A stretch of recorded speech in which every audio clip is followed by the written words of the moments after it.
everyone, Hella here. Well, we've been looking for some evidence of Dr. John Matthias and his expert testimony in court proceedings, and it looks like we found one. It's not that great, but we found it, so I'm here to share it with you. So here we go. I'm going to preface this, guys, by telling you that there is some pretty disturbing themes in this case. Very disturbing themes, in fact. Yeah, I'm going to turn on a bad warning. If you are disturbed by themes of child SA, maybe switch off now. I'm going to use as many acronyms as I can. All right. So, this is the case of United States of America versus Richard Fred Dittmer III, the defendant. And it looks to me like Dr. John Matthias has been called on by the defense as an expert witness in the sentencing phase, because he has pled guilty, this Richard Fred Dittmer. So this is a response to the defendant's sentencing memorandum by the United States, the plaintiff. And I'll just briefly go through some of the facts, the introduction, and I'm going to be as brief with this as I can because it's quite disturbing. So the outside counsel certifies that this response is timely filed. Introduction: Dittmer III has committed sexual crimes against children on at least 4 occasions. He did not stop his conduct after he was investigated for child P in 2014. Instead, he was emboldened. He created his child P collection and distributed it over the BitTorrent network. And he did not stop his conduct after he was caught in 2016 for distributing child P to an undercover detective. Instead, he escalated his criminal behavior when he forced his 7-year-old relative to touch his naked. Yes. He did not stop his conduct after he indicated for crimes against children and granted pretrial release in 2018. Instead, he targeted a 13-year-old girl online and tormented her to create child SA material. He did not stop his conduct after he was charged with the superseding indictment and detained to this day. And by the way, this is 2011. Dittmer III still attempts to commit sexual crimes against children even while in custody.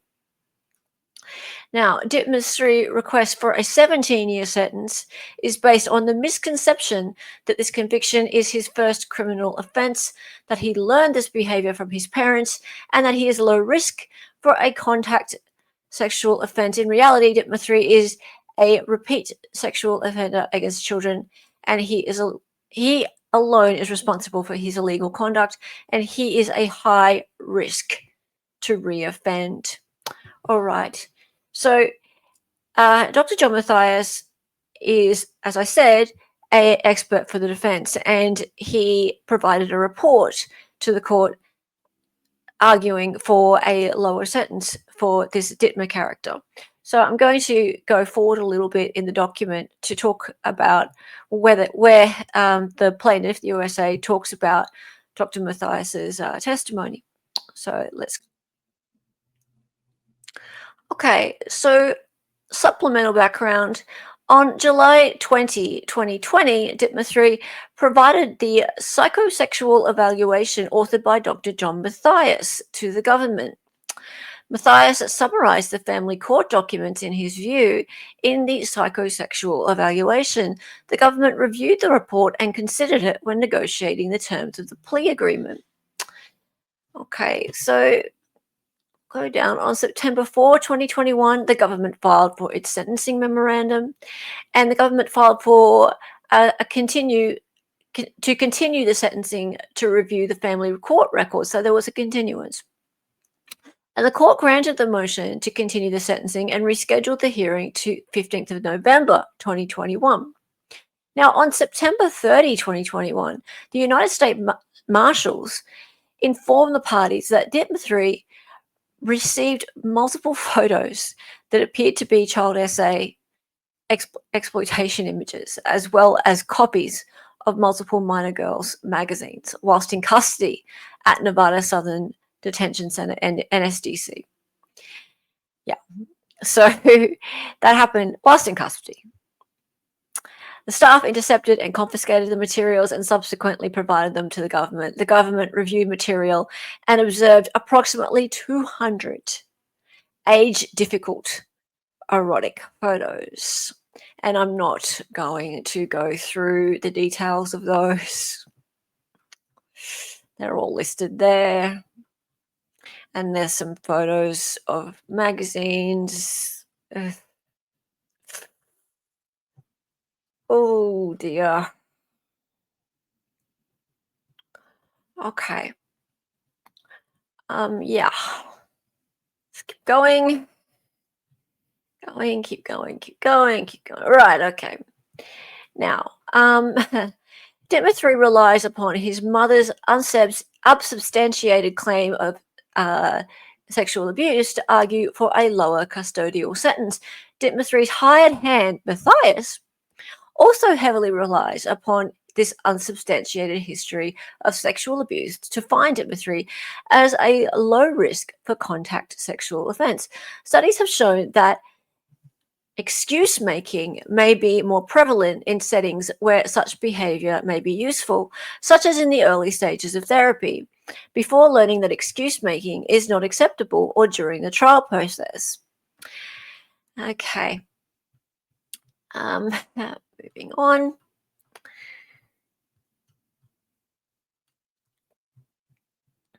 Now, Matthias's psychosexual report is not reliable and cannot support a further downward variance. So this is where the government really starts to tear Dr. John Matthias's analysis apart, and they really go for the jugular. So Matthias's psychosexual report, not reliable. The government asked that the court gives no weight to Matthias's opinion as to Dittmer 3's recidivism risk, as it lacks sufficient indicia of reliability to support its probable accuracy. The psychosexual tests used by Matthias lack sufficient indicia of reliability to measure for recidivism in this case. The government asked that the court give no weight to the predictions of recidivism included in Dittmer 3's psychosexual evaluation because those predictions rely on concerningly incomplete definition of recidivism. Matthias utilized the static 99R, the Vermont Assessment of Sex Offender Risk 2, VASOR 2, the Sex Offender Treatment and Intervention Progress Scale, SOTIPS, and the Violent Risk Appraisal Guide, VRAG, to evaluate Dittmer 3's risk of recidivism. First, researchers found that applying the VRAG to sexual offenders did not accurately predict sexual offenders' recidivism, and therefore the Sex Offender Risk Appraisal Guide, SORAG, was developed from the VRAG. Matthias does not utilize the SORAG, so his methodology is incorrect. Second, the static 99R, VASOR2, and SOTIPS tests purport to offer conclusions about only rearrest rates, not reoffense rates for sex offenders. So now we're starting to get in a little bit more layman's terms, and it's becoming clear where things have gone wrong here. Right? So the tests define recidivism as the likelihood of a future arrest and conviction for a hands-on sex offense. And they put that in bold, very important. In other words, they measure the likelihood that a sex offender is caught or convicted for committing a new sex offense. See the difference? They do not, however, include an assessment of the likelihood that a sex offender will commit a new sex offense, but remain undetected and unprosecuted. Yet, the requirement that the court consider the need for the sentence imposed to protect the public relates to whether Dittmer 3 will commit further sexual crimes against children, not whether he will be apprehended for committing such crimes. Seems kind of important, right? right? Yeah, the Seventh Circuit has observed that, and they've put this in a block quote. Estimates of recidivism are bound to be too low when one is dealing with underreported crimes such as sex offences.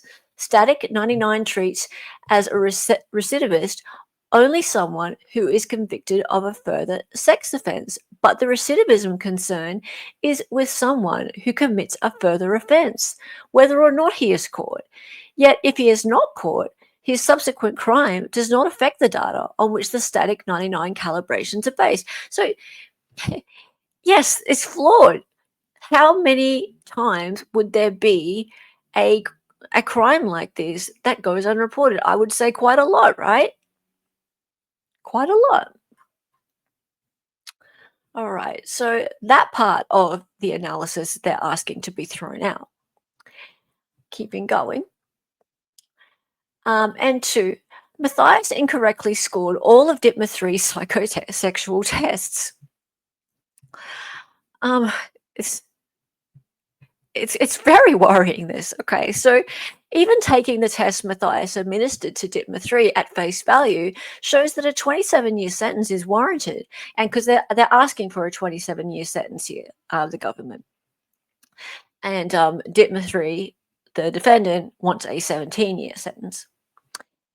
A 27-year sentence is warranted because only the scores are accurately recorded.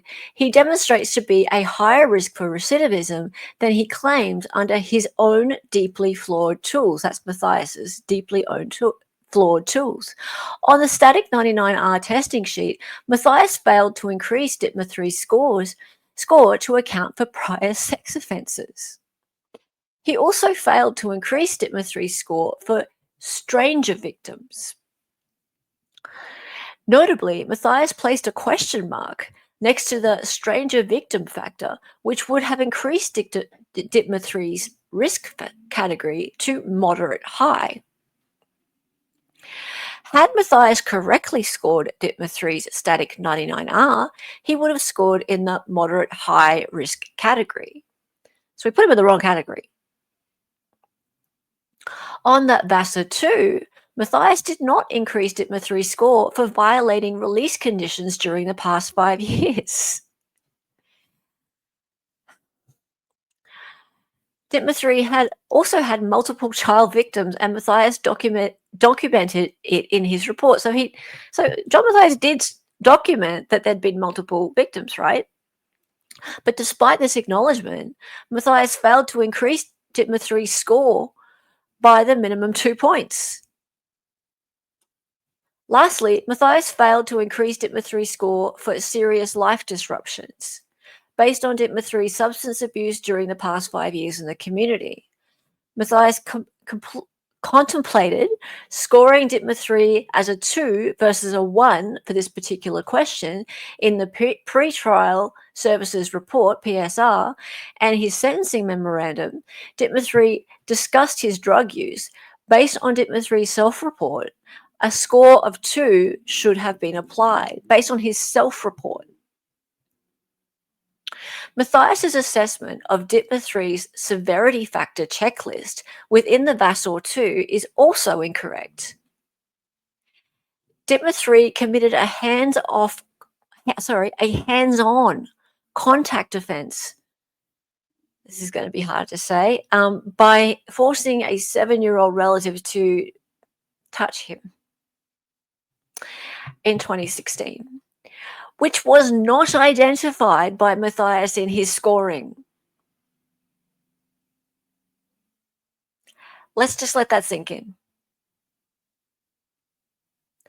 Ultimately, if the Vassar 2 had been correctly scored, Dittmer 3 would have scored in the moderate high risk category as to this assessment as well.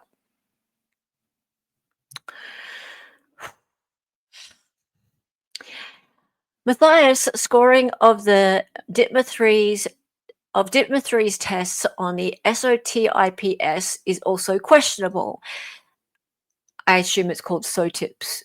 SOTIPS provides a 16 item list for an evaluator to assess a defendant's relative treatment and supervision needs. Matthias scored Dittmer 3 as minimal or no need for improvement score in at least 4 categories: sexual offense responsibility, sexual attitudes, criminal and rule-breaking attitudes, and stage of change.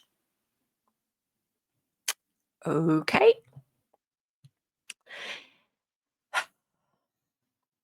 Matthias also scored Dittmer 3 as some need for improvement, but should have also increased to at least considerable need for improvement in the categories of sexual interest, sexual risk management, and criminal and rule-breaking behavior. Okay. Matthias scored Dittmer 3 based on his self-report. So you just ask the offender what they think and go with that. Is that how it works? Like if you're working for them, right? But Dittmer 3's conduct between 2014 and 2021, including his persistent attempts to access child P while incarcerated, demonstrated that Dittmer 3 is in considerable need for improvement in these identified areas, even by minimally increasing Dittmer 3's score by 3 points, which is warranted based on Dittmer 3's conduct. His category result is moderate when used in conjunction with the static 99R or the Basel 2, as recommended by SOTIP's scoring guide. Dittmer 3's risk category would be identified as moderate high. There's more. If you need a break, I get it. Jeez. Matthias's psychosexual evaluation and opinions are based on inaccurate and incomplete information. In addition to the problematic and incomplete tools discussed above, Matthias's psychosexual evaluation was also based on Dittmer 3's self-reported history. Oh, great. But that self-reported history lacks vital details of Dittmer 3's conduct, including Dittmer 3's hands-on victimization of a 7-year-old relative. Oh, great. And Matthias either misunderstood or manipulated the discovery and Dittmer 3's statements to arrive at the opinions and conclusions detailed in his evaluation. What? Matthias either misunderstood or manipulated the discovery and Dittmer 3's statements to arrive at the opinions and conclusions detailed in his evaluation.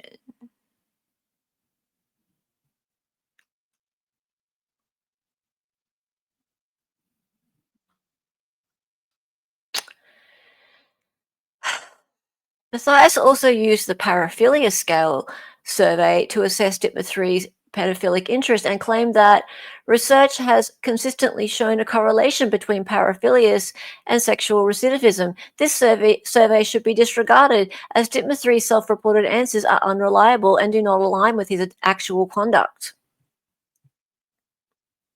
For example, Dittmer 3 claimed in the survey that he was very repulsed by the phrases "have sex with a girl aged 12 to 14 years old."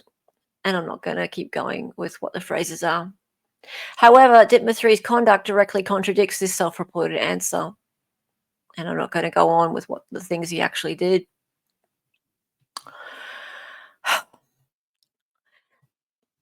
This is hard to read.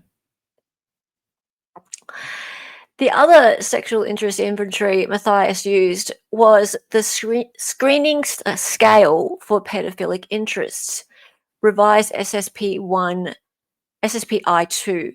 Matthias' scoring on this inventory was incorrect, as Matthias did not account for the 7-year-old relative victim, the additional unidentified victims from Dittmer 3's Snapchat account, and the additional victims of Dittmer 3's child P collection.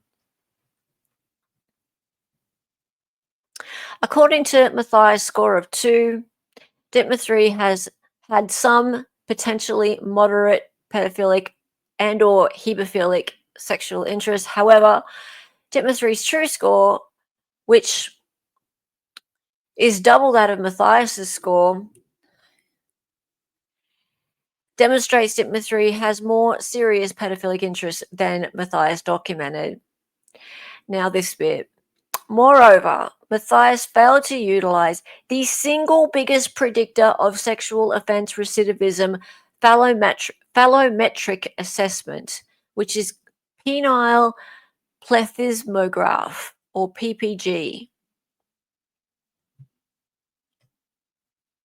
Guys. The phallometric assessment involves the direct monitoring of sexual response when viewing or listening to sexual stimuli. That Matthias failed to administer this test and relied solely on Dittmer-3's uncorroborated and frankly contradicted self-report is suspect. Yeah, you think? So basically, he just listened to the defendant. That's what they're saying. Tell me in the comments if I'm wrong, but that's what it sounds like they're saying. And the most important test that should have been done, the single biggest predictor of sexual offense recidivism, of reoffending, he didn't do it.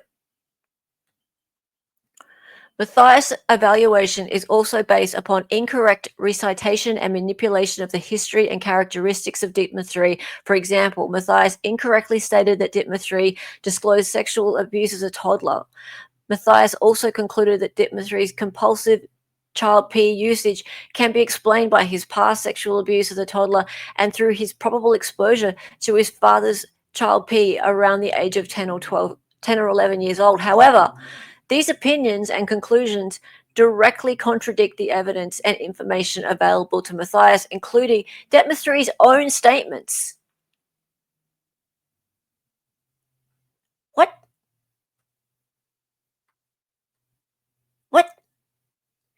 Dittmer-3 never disclosed sexual abuse.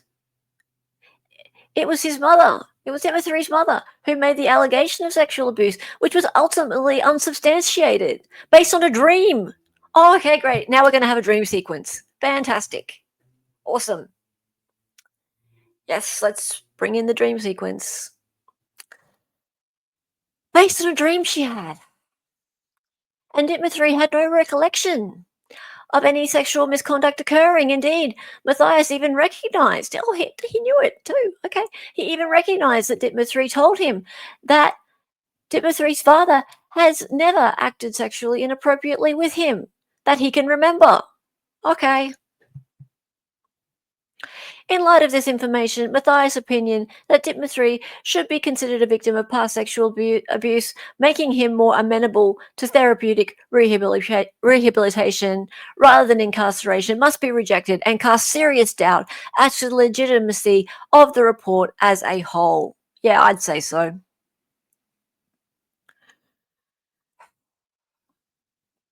Matthias was also aware that Dittmer-3 was first exposed to child P at 15 years old by his friends from videos they created of their girlfriends, not Dittmer-3's father at 10 years old. Matthias also documented that Dittmer-3 denied that he had any access to his father's child P, and that Dittmer-3 had learned about his father's usage of child P after the initial federal search warrant in 2014. Okay, so Matthias's conclusions contradict his own summary of evidence throughout his evaluation. Thus, Matthias' opinion and conclusions cannot be trusted.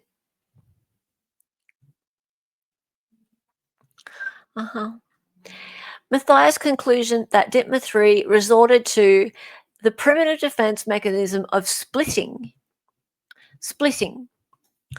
is also unreliable because it is based on the incorrect, manipulated, and incomplete information as discussed above.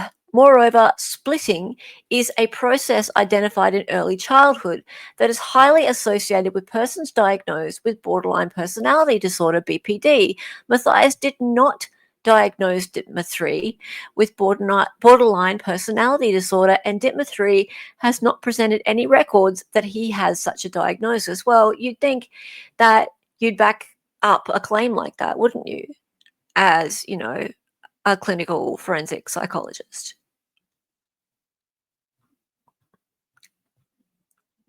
Matthias's summary of information, test scores, and opinions contradict the evidence in this case. Matthias did not have the full scope of information and either manipulated or misunderstood vital information to provide his low-risk opinion.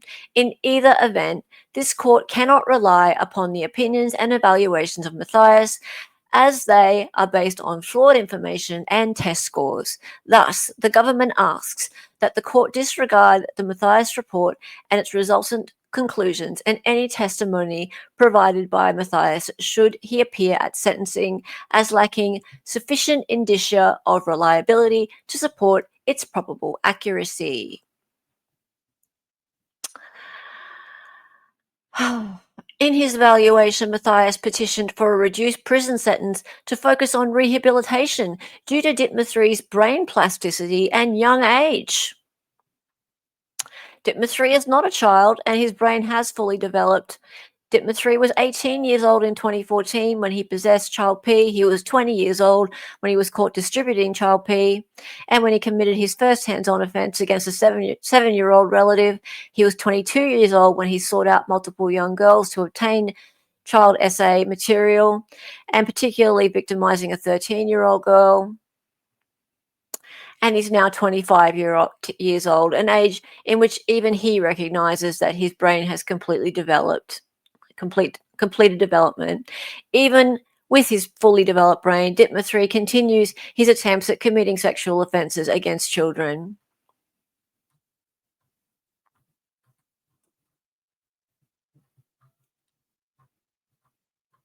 Yeah.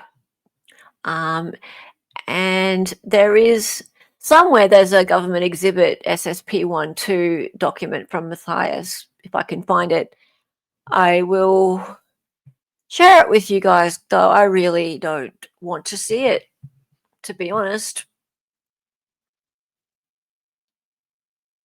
Whew, that was hard. Yeah. So, yeah, we've been looking for an example of Dr. John Matthias being an expert witness in a court case. It's hard to find anything much on John Matthias's past. And yeah, thank you to the lovely subscriber who sent that information to me. And I can see why he probably wouldn't want that one to be found. Leave your comments. And yeah, I'm sorry if you're feeling a bit sick after all that. I hope you can try and have a good rest of your day. All the best.